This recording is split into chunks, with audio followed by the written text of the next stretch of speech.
Drivers who attend a speed awareness course, instead of taking a fine and points on their licence, may see their insurance premiums increase. Some insurers are treating it as if it was a conviction, even though the police don't, according to a BBC investigation. Some drivers have seen their policies go up by hundreds of pounds after declaring they'd been on a course. Around 750,000 speeding motorists will this year undertake a speed awareness course rather than receive penalty points and a fine. In many cases, the cost of attending the course exceeds the speeding fine, but motorists see them as an attractive alternative because they've been ignored by insurers when they renew insurance cover. But that's changing. Two insurance companies, part of the Admiral Group, are now asking customers to disclose if they've done a speed awareness course. And where they have, the cost of their insurance has risen. On the course, there's a very strong implication that insurance premiums wouldn't go up as a result of attending the course, but that wasn't my experience when I spoke to my insurer after being on the course. They wanted to increase my premium by quite a lot of money, and I, as a result of that, went elsewhere. The courses are available in England, Wales and Northern Ireland, but aren't offered in Scotland.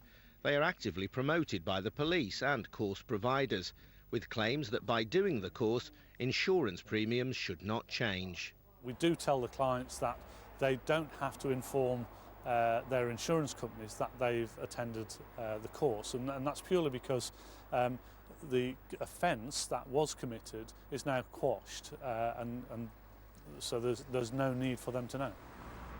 The police have backed speed awareness courses for motorists because they say independent research shows they are very effective in making people think about the way they drive.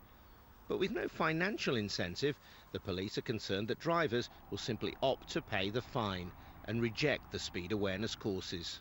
Insurance companies should load their insurance premiums where there's additional risk. If the evidence demonstrates, and all of the information, I've had many letters come to me that say, actually this was a really good course, I've learned a lot, I will do things differently. If people are doing that, then that is reducing the risk. So I think therefore it is unfair that insurance companies are therefore loading insurance premiums. It's not appropriate. The Admiral Group say their decision is based on the fact that people who end up on a speed awareness course have been caught speeding and pose a greater risk of having an accident, and it factors this into the cost of its insurance cover. Adrian Goldberg, BBC News. The Mary Rose lay